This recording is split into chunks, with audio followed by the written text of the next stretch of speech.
नमस्कार मित्रांनो, आम्ही आहोत आता रामदरा ट्रेकवरती.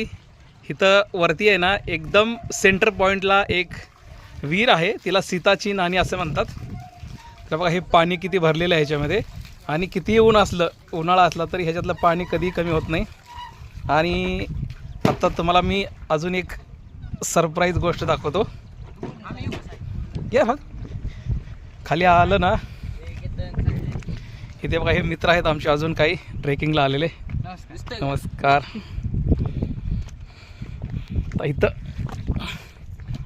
बघा हे सगळ्यात गुफा आहे, आणि ह्याच्यामध्ये असं म्हटलं जायचं की पूर्वी ज्यावेळेस राम आणि लक्ष्मण ज्यावेळेस वनवासाला आले होते, त्यांचं इथं वास्तव्य झालं होतं असं आख्यायिका आहे. एकदम छान असं निसर्गरम्य वातावरण आहे. ट्रेकिंगचा आनंद घेऊ शकतो आपण. त्याबरोबर खालचं पुणे शहराचा नजारा तुम्हाला दाखवतो मी.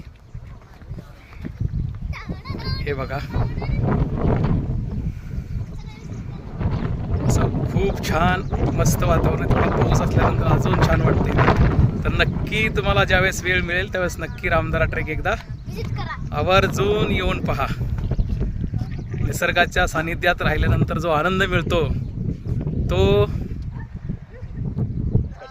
कशातच मोजू शकत नाही आपण. धन्यवाद धन्यवाद धन्यवाद.